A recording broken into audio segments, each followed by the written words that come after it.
Welcome back to the last episode on our discussion about the art of following through.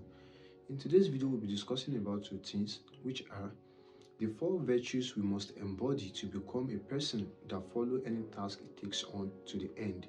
And the second thing is, what are the benefits that we are going to gain from actually following through any task we take on. Without wasting much of our time, the first virtue on the list is focus, ability to center our efforts on the task at hand.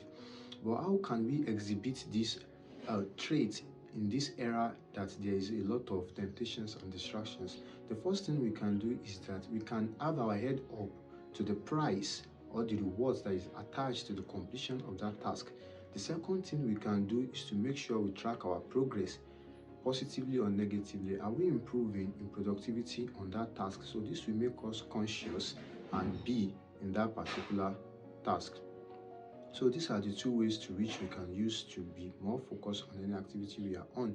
So the second virtue on the list is self-discipline. This is the ability to take on tasks, to get assignments done, irrespective of how we feel at that particular time. So this virtue is actually very hard and difficult to practice, but the good news is that it's an habit that can be cultivated, that can be mastered. So it's like a muscle that can be trained by hitting the gym. So we would encourage us to work on it, learn about how we can become more self-disciplined, because it's crucial to our success in completing any task we take on. The third on the list is action, taking action. This is like the miracle of the entire virtues.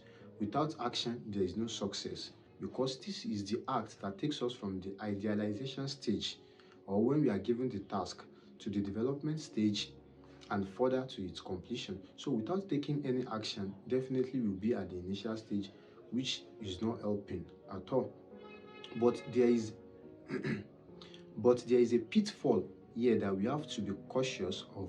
This is we wanting to have all the information, the skills, and the knowledge that it will take to complete a task.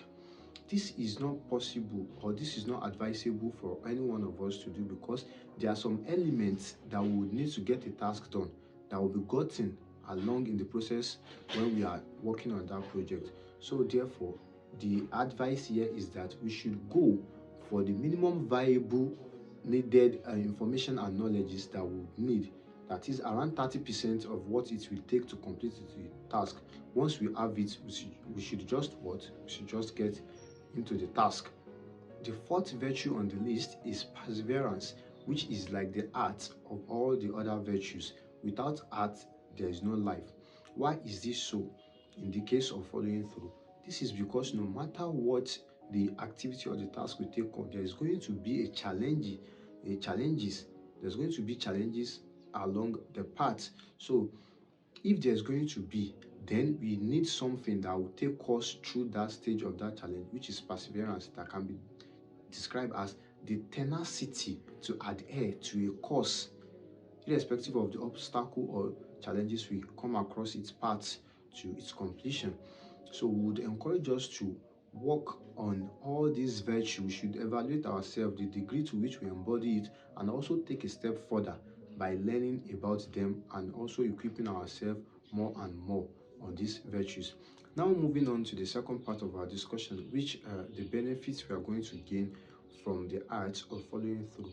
The first one is that it increases our productivity and makes us become someone that realizes its full potential, because in the course of taking action we'll be like challenged with several things that will question our potential in regards to discipline, in regards to perseverance, in regards to ability to focus. So when we actually do finish activities, we would be increasing in potential.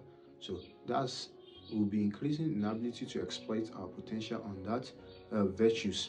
So that is the first point. The second point is that it enhances our personality in the society, in workplace, in any relationship we have. We become someone that is known to be an individual that completes any task it takes on. So, and there is always reward for this in our workplace and in life in general, because for everything that you get done, there is always a feeling of self-fulfillment with additional external rewards. So the last point on the list, among several points which are available but which will not be discussed, is it helps us to foster good relationship, because the trust factor will be there among we and our spouse, we and our colleagues at workplace. They would know us from an individual who completes what it takes on. So this trust factor is what builds relationship to peak. So these are what we have to discuss today. So we would encourage everyone that watches this video to watch it again and again to get one or two about what they might have missed. And we also encourage you to kindly comment in the comment section what virtues you think you have to work on, and what benefits do you think we didn't mention that someone will have access to. Perhaps another person will see in the comment section. So thank you very much for watching this video to the very end. See you in the next video. Thank you. God bless you. Do not forget to subscribe.